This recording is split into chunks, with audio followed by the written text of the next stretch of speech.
ಈ ಬೃಹತ್ ಉದ್ಯೋಗ ಮೇಳಕ್ಕೆ ಬಂದಿರುವಂತಹ ನಮ್ಮ ನಿಮ್ಮೆಲ್ಲರ ನೆಚ್ಚಿನ ನಾಯಕರು, ಕೋಲಾರದ ಶಾಸಕರಾಗಿರುವಂತಹ ಪುತ್ತೂರು ಮಂಜಣ್ಣ ಅವರೇ, ರಾಮಲಿಂಗರೆಡ್ಡಿ ಅವರೇ, ಕೇಂದ್ರ ಬಿಂದು ಈ ಕಾರ್ಯಕ್ರಮದ ಕೇಂದ್ರ ಬಿಂದು ಆದಿನಾರಾಯಣ ಅವರೇ, ಶಿವಣ್ಣ ಅವರೇ, ಮುನ್ಸ್ವಾಮಿ ಗೌಡ್ರೆ, ಹಲವಾರು ನಾಯಕರು ವೇದಿಕೆ ಮೇಲೆ ಕೂತಿದ್ದೀರಾ. ಮುಖ್ಯವಾಗಿ ಈ ಉದ್ಯೋಗ ಮೇಳಕ್ಕೆ ಬಂದಿರುವಂತಹ ಉದ್ಯೋಗ ಆಕಾಂಕ್ಷಿಗಳೇ ಮತ್ತು ಪೋಷಕರೇ ಮತ್ತು ಕಾಂಗ್ರೆಸ್ನ ಎಲ್ಲ ನಾಯಕರುಗಳೇ, ಬಹಳ ಹಿಂದಿನಿಂದ ಕಾಂಗ್ರೆಸ್ ಜನಪರ ಯೋಜನೆಗಳನ್ನು ನೀಡುತ್ತಾ ಬಂದಿರುತ್ತದೆ. 1947ರಲ್ಲಿ ನಮಗೆ ಸ್ವಾತಂತ್ರ್ಯ ಬಂದಾಗ ಬ್ರಿಟಿಷರು ನಮಗೆ ಬಿಟ್ಟು ಹೋದ ಭಾರತ ಬಹಳ ಬಡ ರಾಷ್ಟ್ರ. ಉದ್ಯೋಗ ಇಲ್ಲ, ಹಣ ಇಲ್ಲ, ಊಟ ಇಲ್ಲ, ಬಹಳಷ್ಟು ಕಡುಬಡತರ ಇರುವಂತ ದೇಶ ನಮ್ಮದು. ಅಂತ ದೇಶವನ್ನು ಕೈಗೆತ್ತಿಕೊಂಡ ನಮ್ಮ ಮಾಜಿ ಪ್ರಧಾನಿ ನೆಹರೂರವರು ಮೊದಲು ಕಲ್ಪಿಸ್ಕೊಟ್ಟಿದ್ದು ಉದ್ಯೋಗ ಅವಕಾಶಗಳು. ಅವ್ರ ಕಾಲದಲ್ಲಿ ಬಹಳಷ್ಟು ಫ್ಯಾಕ್ಟರೀಸ್ ಬಂದವು, ಸರ್ಕಾರಿ ಸಂಸ್ಥೆಗಳು ಬಂದವು.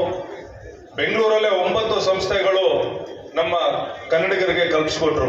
ಅದನ್ನ ನವರತ್ನಗಳು ಅಂತ ಕರಿತಾ ಇದ್ರು ಕಾರ್ಖಾನೆಗಳನ್ನ. ITI ಇರ್ಬೋದು, HL ಇರ್ಬೋದು, NGF ಇರ್ಬೋದು, BHEL, ಬೆಮೆಲ್, ಹೀಗೆ ಹಲವಾರು ಫ್ಯಾಕ್ಟರಿಗಳನ್ನ ತೆಗೆದ್ರು. ಲಕ್ಷಾಂತರ ಮಂದಿಗೆ ಉದ್ಯೋಗ ಅವಕಾಶ ಮಾಡಿಕೊಟ್ರು.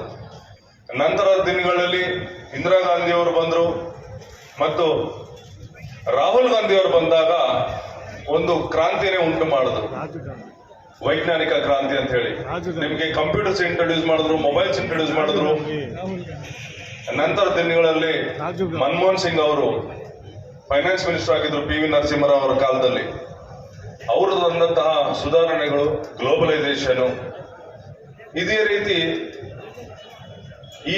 ಈ ಜನಗಳಿಗೆ ಏನಾದರೂ ಉದ್ಯೋಗ ಅವಕಾಶಗಳು ಕೊಟ್ಟಿದ್ರೆ ಅದು ಬರೀ ಕಾಂಗ್ರೆಸ್ ಪಕ್ಷ ಮಾತ್ರ ಅಂತ ಹೇಳೋದಕ್ಕೆ ನಾನು ಹೆಮ್ಮೆಯಿಂದ ಹೇಳ್ಕೊಳ್ತೀನಿ. ಇವತ್ತು ಏನು ಸಾಫ್ಟ್ವೇರ್ ಕ್ರಾಂತಿ ಆಗಿದೆ, ಇದಕ್ಕೆ ಅಡಿಪಾಯ ಆಗ್ದವರು ಆಗ 99ರಲ್ಲಿ SM ಕೃಷ್ಣ ಅವರು ಕಾಂಗ್ರೆಸ್ ಸರ್ಕಾರದ ಚೀಫ್ ಮಿನಿಸ್ಟರ್ ಆದರು. ಇವತ್ತು ಅಮೆರಿಕ ಆಗ್ಲಿ ವಿದೇಶಗಳಲ್ಲಿ ಬಹಳಷ್ಟು ಕನ್ನಡಿಗರು ಹೋಗಿ ಸೆಟ್ಲ್ ಆಗಿದ್ದಾರೆ ಅಂದ್ರೆ ಅದಕ್ಕೆ ಕಾರಣ SM ಕೃಷ್ಣ ಅವರು. ಕಾಂಗ್ರೆಸ್ ಸರ್ಕಾರದ ಬದ್ಧತೆ ಹಂಗಿತ್ತು. ಇವತ್ತು ಕೂಡ ನೀವು BJP ಅವರಾಗ್ಲಿ JDS ಅವರಾಗ್ಲಿ ಉದ್ಯೋಗ ಮೇಳಗಳು ನೋಡೋದು ಕಾಣೋದಿಲ್ಲ. ನೀವು ಇದನ್ನು ಮಾಡಬೇಕಾದ್ರೆ ಕಾಂಗ್ರೆಸ್ ಅವರೇ ಮಾಡಬೇಕು.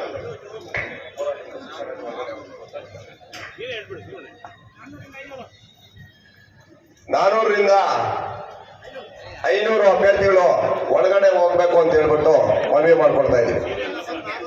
ಸೀರಿಯಲ್ ನಂಬರ್ ಕ್ರಮ ಸಂಖ್ಯೆ 400ರಿಂದ 600 ಅಭ್ಯರ್ಥಿಗಳು ಒಳಗಡೆ ಹೋಗ್ಬೇಕು ಅಂತ ಹೇಳ್ಬಿಟ್ಟು ಮನವಿ ಮಾಡ್ತಾ ಇದ್ದೀವಿ.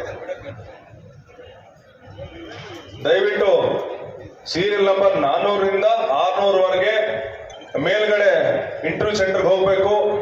ಗೇಟಲ್ಲಿ ನಿಂತಿರೋರು ಟೋಕನ್ ನೋಡಿ ಬಿಡ್ಬೇಕಂತ ಕೋರ್ತಾ ಇದ್ದೀನಿ. ಈಗ ಕೂಡ ಈ ಕೋಲಾರ ಜಿಲ್ಲೆಯಲ್ಲಿ ಪ್ರಥಮ ಬಾರಿಗೆ ಉದ್ಯೋಗ ಮೇಳ ಮಾಡಬೇಕು ಅಂತ ಮನ್ಸು ಮಾಡಿದ್ದು ನಮ್ಮ ಆದಿನಾರಾಯಣ ಅವರು ಪುತ್ತೂರು ಮಂಜಣ್ಣ ಅವರು. ಅವ್ರಿಗೆ ಅರಿವಿದೆ,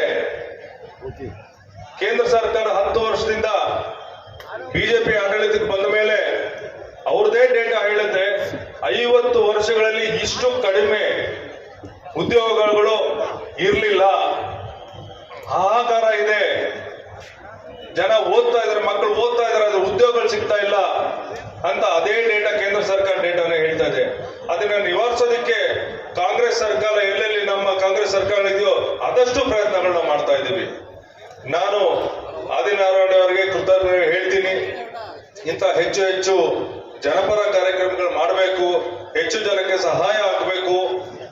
ನಿಮ್ಮಿಂದ ಒಂದಷ್ಟು ಜನ ಉದ್ಯೋಗ ಪಡ್ಕೊಂಡು ನಾಳೆ ದಿನ ನಿಮ್ಮ ಹೆಸರು ಹೇಳ್ಕೊಂಡು ಅವ್ರ ಮನೆಯಲ್ಲಿ ನೀವು ಫೋಟೋ ಇಟ್ಕೋಬೇಕು ಅಂತ ಕೆಲಸನೂ ಆಗಬೇಕಾಗಿದೆ. ಇಲ್ಲಿ ಉದ್ಯೋಗಾಕ್ಷಿಗಳಲ್ಲಿ ನಾನು ರಿಕ್ವೆಸ್ಟ್ ಮಾಡ್ಕೊಳ್ಳೋದೇನಂದ್ರೆ, ನಿಮ್ಗೆ ಯಾವ ಕೆಲಸ ಸಿಗುತ್ತೋ ದಯವಿಟ್ಟು ತಗೊಳ್ಳಿ. ಇದು ಪ್ರಥಮ ಹೆಜ್ಜೆ.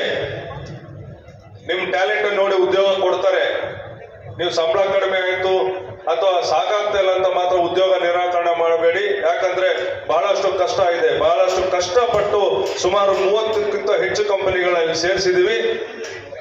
80 ಕಂಪನಿಗಳಲ್ಲಿ ಸೇರಿಸಿದೀವಿ. ಪ್ರತಿಯೊಬ್ಬರಿಗೂ ಉದ್ಯೋಗಾವಕಾಶ ಇದೆ. ತಾವು ಉದ್ಯೋಗ ತಗೊಂಡು ಆ ನಂತರದಲ್ಲಿ ನಿಮ್ಮ ಪ್ರತಿಭೆ ತೋರಿಸ್ಕೊಂಡು ಒಂದೊಂದೇ ಮೆಟ್ಲು ಏರ್ಕೊಂಡು ಹೋಗ್ಬೇಕು. ಅದಕ್ಕೆ ಬಂದಿರೋ ಉದ್ಯೋಗ ತಿರಸ್ಕಾರ ಮಾಡಬೇಡಿ. ಇದು ನಿಮ್ಗೆ ಸುವರ್ಣ ಅವಕಾಶ. ನಿಮ್ಗೆ ಗೊತ್ತಿದೆ ಉದ್ಯೋಗಗಳಿಗೆ ಎಷ್ಟು ಬರ ಇದೆ ಅಂದ್ಬಿಟ್ಟು ಈ ದೇಶದಲ್ಲಿ. ನಿಮ್ಗೆ ಇದೊಂದು ಸುವರ್ಣ ಅವಕಾಶ. ಇದನ್ನು ಉಪಯೋಗಿಸ್ಕೋಬೇಕಂತ ಹೇಳಿ ತಮ್ಮಲ್ಲಿ ಮನವಿ ಮಾಡಿಕೊಂಡು ನನಗೆ ಅವಕಾಶ ಕೊಟ್ಟ ಎಲ್ಲ ನಮ್ಮ ನಾಯಕರುಗಳಿಗೆ ನಾನು ವಂದಿಸ್ತಾ ನನ್ನ ಮಾತನ್ನು ಮುಗಿಸ್ತೀನಿ. ಧನ್ಯವಾದಗಳು. ಜೈ ಹಿಂದ್, ಜೈ ಕಾಂಗ್ರೆಸ್.